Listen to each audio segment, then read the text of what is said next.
और अब खबरें तफसील से। जम्मू कश्मीर कानून साज असम्बली में आज उस वक्त हंगामा बरपा हुआ जब वज़ीर आला उमर अब्दुल्ला ने अपने बजट के खुतबे के दौरान हिज़्ब इख्तिलाफ से ये कहकर बैठने के वज़ीर दाखिला के जूते पड़ने के बाद उनके सुर ही बदले हैं। इस बात को लेकर भारतीय जनता पार्टी ने जमकर हंगामा मचाया और वज़ीर आला से माफ़ी मांगने की मांग की।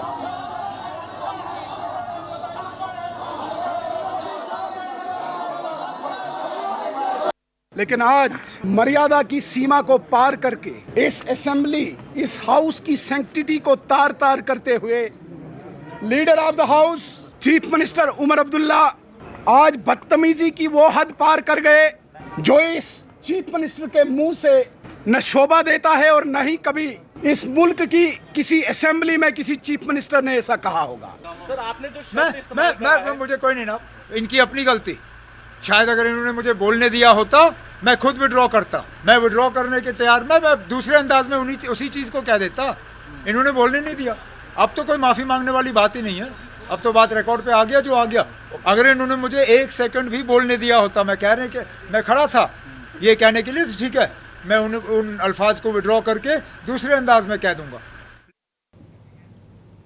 वज़ीर आला उमर अब्दुल्ला ने कहा कि भारत अमेरिका तजारती मुआहदा जम्मू कश्मीर की मईशत बिलखुसूस बागबानी और मेवाजात के शोबों के लिए तबाहकुन साबित होगा। जम्मू में मीडिया से बात करते हुए उन्होंने कहा कि बादाम, सेब और ज़ाफ़रान जैसी मकामी फसलों पर ड्यूटी फ्री दरामदात के मनफी असरात मुरतब होंगे। उन्होंने वाज़ेह किया कि माहदा दीगर रियासतों के लिए सूदमंद हो सकता है मगर कश्मीर के लिए सिर्फ नुकसानदेह है।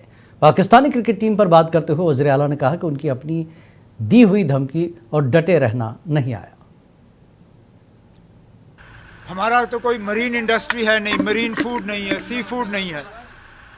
हमारा मेवा है, ड्राई फ्रूट है, अखरोट है, बादाम है, ज़ाफ़रान है, सेब हैं, कीवी है, ये सब है।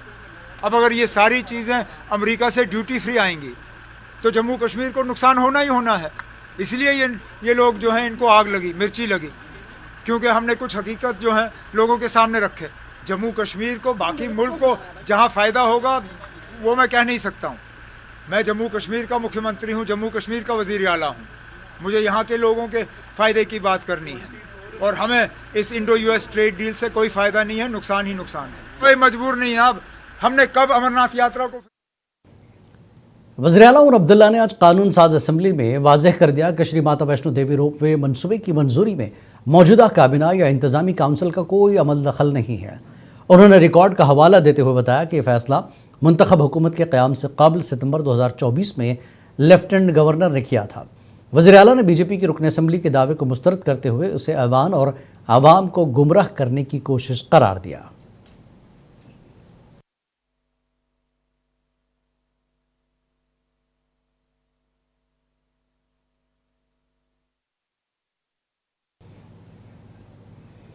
बजट पर बहस के दौरान आज फिर माता वैष्णो देवी में रोपवे बनाने का मामला ज़ेर बहस रहा। इस मामले को लेकर एमएलए कटरा बल्दी युवराज से खास बातचीत की हमारे नुमाइंदे नारायण दत्त ने।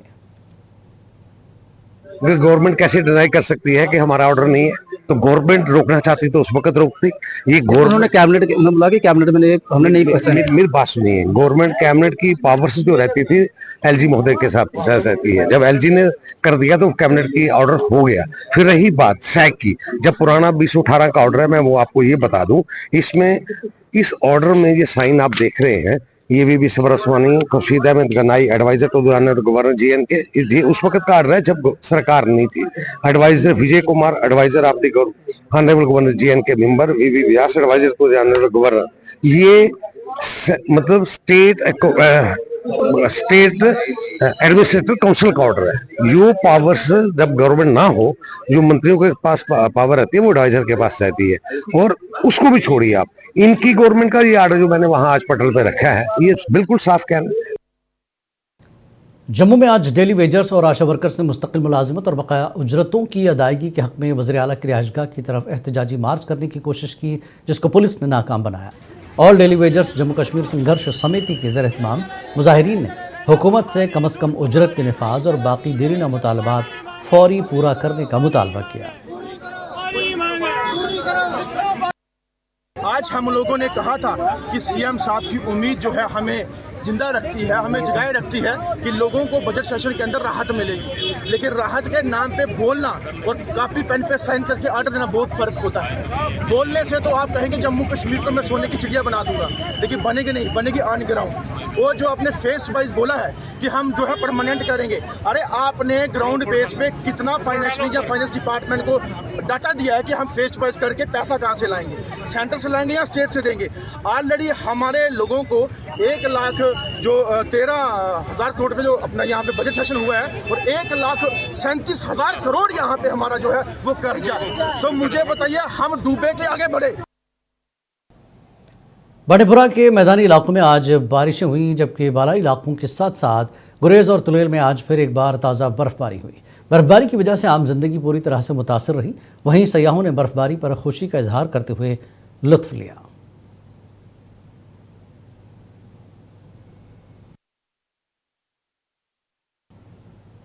शदीद सर्दी और बर्फ से ढके दुश्वार गुजार रास्तों के बावजूद जबड़ी करनाह इलाके में भारतीय फौज, जम्मू कश्मीर पुलिस महकमे सहित सिविल इंतजामिया और मकामी अफराद ने बाहमी ताउन की शानदार मिसाल कायम करते हुए एक मरीज की जान बचा ली।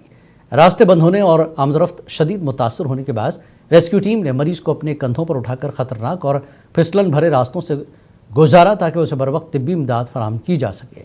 ऐन शाहिदीन के मुताबिक ये वाक़या इत्तेहाद, खिदमत और इंसान दोस्ती की एक बेहतरीन मिसाल है।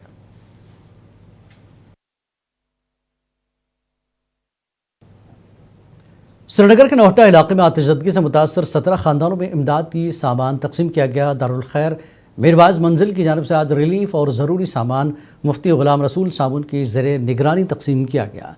तंजीम के सरबराह मीरवाज उमर फारूक ने मुतासरीन से हमदर्दी का इजहार करते हुए उनकी बहाली पर जोर दिया। वाज़ेह है कि हालिया दिनों में पेश आए आतिशदगी हादसे में बड़े पैमाने पर माली नुकसान हुआ है।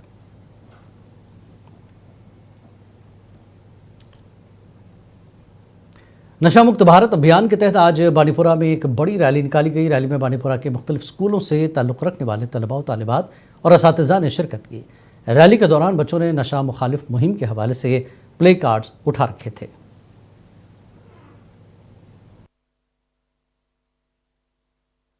हम BSF बांडीपुरा जो केंद्रीय विद्यालय है, इन्होंने एक इनिशिएटिव लिया है और DC मैम बांडीपुरा इसमें इन्वॉल्व है। इन्होंने एक बहुत ही बड़ा इनिशिएटिव लिया है कि हम एक प्रोग्राम बनाए जिसका नाम था नशा मुक्त भारत अभियान।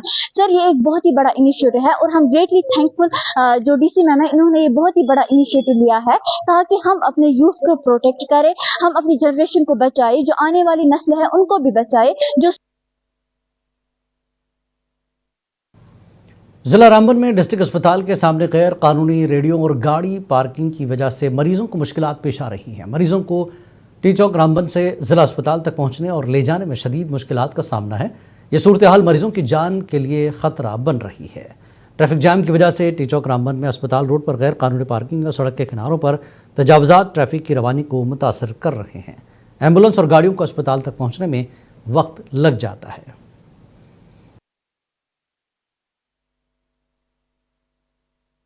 ये जो एक्चुअल में जो हॉस्पिटल के लिए जो रोड जाता है, इसमें जो साइड में जो भी इलीगल पार्किंग है, इसकी वजह से क्या होता है, जो एम्बुलेंस जाती है एम्बुलेंस को बहुत परेशानी होती है। क्योंकि ये देखिए एक हॉस्पिटल का रोड है, कोई भी जो पेशेंट है वो सफ़र नहीं करना चाहिए। और जैसा कि आप देख सकते हो साइड में यहाँ पे बहुत सारा मतलब कि जैसे गाड़ियाँ वगैरह जो भी यहाँ पे पार्क की गई हैं, जिससे पेशेंट सफ़र ना करें, एम्बुलेंस जब भी यहाँ से निकले उससे कोई प्रॉब्लम ना हो। तो ये एक बहुत बड़ा इशू है, इस पर थोड़ा सा फोकस किया जाना चाहिए। ये कोर्ट रोड है, यहाँ पर इमरजेंसी सर्विसेज हो गई, जैसे डिस्ट्रिक्ट हॉस्पिटल हो गया, हाई सेकेंडरी हो गई, कोर्ट हो गया, यहाँ पेशेंट्स का आना जाना रहता है। बट आप देखेंगे इसमें साथ में कितनी इलीगल पार्किंग इसमें यहाँ पर लगी होती है, रेडियाँ लगी है यहाँ पर इलीगल लगी है। और इसमें मुझे लगता है कि एडमिनिस्ट्रेशन और म्यूनसिपलिटी मुलविस है, क्योंकि बार बार बोलने के बाद बार बार हमने प्रेस कॉन्फ्रेंस इस पर दी कि ये जो कम से कम जहाँ पर इमरजेंसी सर्विस है, यहाँ पे पेशेंट्स जाते हैं, एमरजेंसी जाती है, स्कूल में बच्चे पढ़ने जाते हैं, यहाँ पर ये जो इलीगल पार्किंग है, यहाँ पर जो रेडिया इलीगल तरीके से लगे, उनको हटाओ। CRPF 137 बटालियन ने उधमपुर जिले के गांव धरनथल पंचायत नारसू में फ्री मेडिकल कैंप का इनेकाद किया, जिसमें मकामी लोगों की भरपूर शिरकत देखी गई। कैंप में तमाम उम्र के अफराद, खवातीन, बुजुर्ग, शहरी और बच्चे शामिल हुए और मुफ्त तिब्बी सहूलियात से फ़ायदा उठाया। हम जो बहुत खुशी महसूस कर रहे हैं कि जो सीआरपीएफ है ये टाइम टू टाइम हमारे गांव की मदद करती है। चाहे कोई दुर्घटना हो तभी मदद करती है, सुरक्षा की लेकर हो तभी मदद करती है, कोई गरीब हो उसकी मदद करती है, हैंडीकैप है उनको भी बहुत मदद करते हैं और वार्षिक जो कैंप यहाँ पे लगाते रहते हैं। मैं फिर से एक बार सीआरपीएफ बटालियन 137 का बहुत धन्यवाद करता हूँ। तो ये आज सीआरपीएफ वालों ने जो कैंप लगाया है, मैं इनका धन्यवाद करती हूँ। ये आए दिन पहले भी इन्होंने पिछले साल हर साल ये कैंप लगाते हैं और आप देख रहे हैं किस तरह ये देश की भी सेवा कर रहे हैं और लोगों की भी सेवा कर रहे हैं। जब भी ज़रूरत है फ्री ऑफ कास्ट ये आज कैंप लगा है। महानिदेशालय केंद्रीय रिजर्व पुलिस बल के निर्देशानुसार ये सीएपी कैंप 2026 में चेनानी सब डिवीज़न के लोगों के लिए मेडिसिन डिस्ट्रीब्यूशन का कार्यक्रम आयोजित किया गया है। पिछले अगस्त सितंबर में यहाँ मड सॉइल स्लाइड हो गया था। उस समय यहाँ के जिला कलेक्टर मैडम ने बताया था कि यहाँ पे सीएपी कार्यक्रम किया जाए, तो उसमें हम लोगों ने लिख के दिया और सरकार की ओर से 1 लाख रुपए की राशि इस मेडिकल कैंप के लिए आई, जिसमें से ये दवा का डिस्ट्रीब्यूशन किया जाए।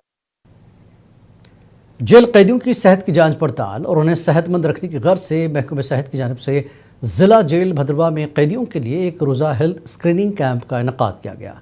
इस कैंप का मकसद बीमारियों को बरवक्त तशखीस, रोकथाम और फौरी तिब्बी मदाखलत को यकीनी बनाना था। कैंप में कैदियों की HIV और हेपेटाइटिस A-B की स्क्रीनिंग की गई। जेल अहाते में मुनक्कदा इस प्रोग्राम में 150 से ज़्यादा कैदियों ने शिरकत की और तिब्बी मुआयना कराया। तो मेरी यही रिक्वेस्ट रहेगी सीएमओ सर से भी और वोदी डीसी सर से भी और डायरेक्टर सर से कि अगर हमें एक सुपर स्पेशलिटी कैंप अगर ऑर्गेनाइज हो, ज़्यादा नहीं जैसे 6 मंथ में एक बार, क्योंकि काफ़ी पेशेंट है जो यहाँ से डोडा तक भी जाना पॉसिबल नहीं हो पाता उनके लिए। कि इनमेट्स चूँकि ग्रुप्स में रहते हैं, यहाँ पर बैरिक्स में रहते हैं और इकट्ठे रहते हैं, जिसमें बीमारियों के एक दूसरे में मुंतकिल होने के चांसेस काफ़ी बढ़ जाते हैं। लिहाजा इस किस्म की स्क्रीनिंग हमारे लिए बड़ी अहम रहती है ताकि अगर कोई इनमेट इन्फेक्टेड हो उसकी वजह से कोई दूसरा इनमेट उसमें मुलविस न हो जाए। तो मैं शुक्रगुजार हूँ सारे हेल्थ डिपार्टमेंट का भी और डिपार्टमेंट ऑफ आयुष की तरफ से भी यहाँ पर फ्री मेडिसिन।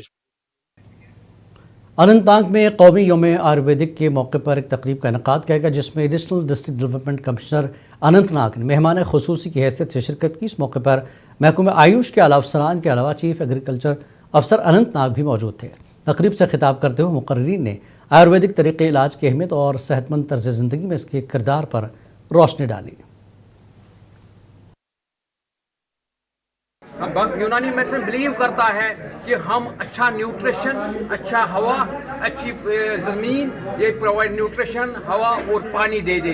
इसकी बेसिक कंसेप्ट में है यूनानी मेडिसिन में, हमारी कंसेप्ट में है कि protect our earth, protect water, protect forests, because these are the basic components of the Unani medicine, and we want to have an advocate.